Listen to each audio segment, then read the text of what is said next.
அங்கே போன பிறகு ஒரே மார்க்கம், ஒரே இறை, ஏக இறைவன் அல்லாஹ், ஒரே நூல், நபிகளின் மொழி குர்ஆன், ஒரே வழி, நபிகளின் வழி. பிறகு எதற்கு பங்களாதேஷ்?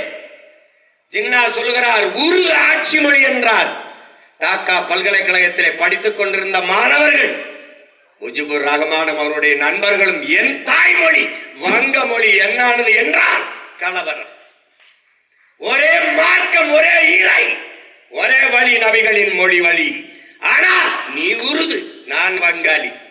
இதாண்டா இதாண்டா. நான் இஸ்லாத்தை ஏற்று இருக்கிறேன். அவன் அரேபியன், அவன் உருது, அவன் வங்காளி, அவன் மலையாளி, அவன் தெலுங்கன், அவன் குஜராத்தி, அவன் பீகாரி, நான் தமிழன். உலகெங்கிலும் எனக்கும் உனக்கும் இல்ல, உலகெங்கிலும் வரலாற்றின் வழி இதுதான். இந்தியா இத்தனை மாநிலங்கள் பிரிக்கப்பட்டிருக்கிறது, 29 மாநிலம். எந்த மாநிலம் சாதிக்காக மதத்துக்காக பிரிக்கப்பட்டதை உடன் பிறந்தார்களே?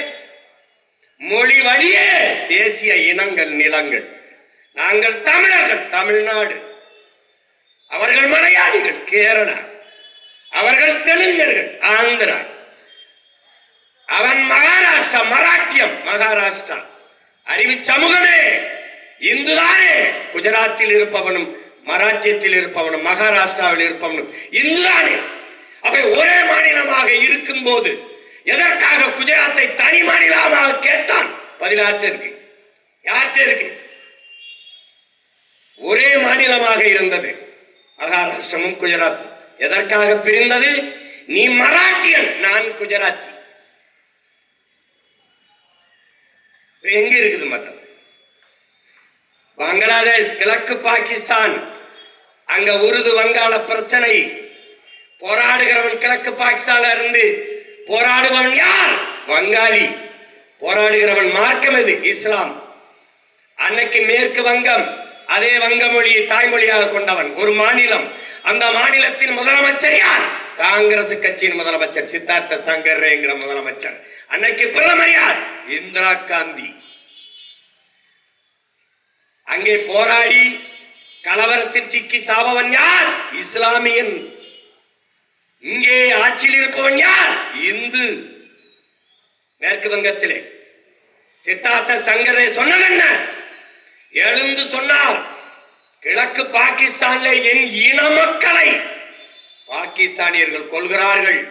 நீங்கள் ராணுவத்தை அனுப்பி, டியர் மேடம் இந்திரா காந்தி, நீங்கள் ராணுவத்தை அனுப்பி காப்பாற்றவில்லை என்றால் என் காவல்துறை அனுப்பி நான் காப்பாற்றுவேன் என்ற அழைப்பு, அந்த அறைகோல் விடுத்த பிறகு அம்மையார் இந்திரா காந்தி ராணுவத்தை அனுப்பி சண்டையிட்டு கிழக்கு பாகிஸ்தானை பிரித்து அவர்கள் தாய் மொழியிலேயே பங்களாதேசம் என்று நாடை கட்டினார். அப்ப இங்க இருந்தவன் என்ன பார்க்கிறான்? அவன் இஸ்லாம், நாம் இந்து. செத்தான் நமக்கன் என்று நினைக்கவில்லை. அடிபட்டவன் என் இனத்தான் என்று எண்ணினான். அப்படித்தான் சிறையில் இருப்பவன் சீமான் இனத்தான். அதனால இங்க நிற்கிறான்.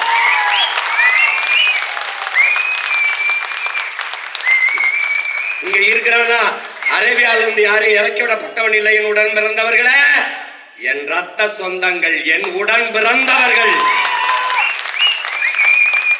இஸ்லாமியர்கள். நாங்கள் தமிழராகவில்லை, தமிழர்கள் நாங்கள் இஸ்லாமிய மார்க்கத்தை ஏற்றிருக்கிறோம். அப்படிதான் என் தம்பி சைஃபுல்லா, அப்படிதான் எங்க தடாரகன், அப்படிதான் எங்க அண்ணன் என் தம்பி ஹுமாயூன், அப்படிதான் இங்க இருக்கிற என் சொந்தங்கள் எல்லாம்.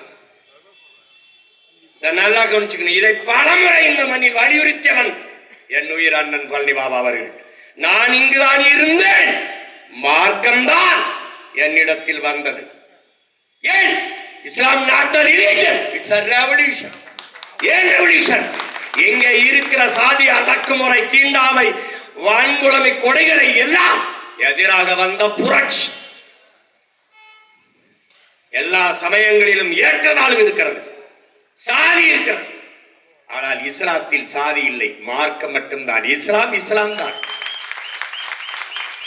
கிறிஸ்தவத்திலே நாடார் கிறிஸ்தவர், உடையார் கிறிஸ்தவர், முதலியார் கிறிஸ்தவர், பிள்ளை கிறிஸ்தவர், ஆதித்தமிழர் கிறிஸ்தவர், வன்னிய கிறிஸ்தவர், எல்லா கிறிஸ்தவரும் இருப்பான். இஸ்லாத்தான் இருப்பான். இஸ்லாமிய மட்டும்தான் இருப்பான். அதனால என்ன? இஸ்லாம் not a religion, it's a revolution. புரட்சி. அது ஒரு மார்க்கம் மட்டுமல்ல, அது தூய வழி, புனிதமான வழி. அதனால் என் மக்கள் ஏற்றார். இந்த வேற்று கிரகத்திலிருந்து இறக்கி விடப்பட்டவர்கள் அல்ல, என் இன சொந்தங்கள்.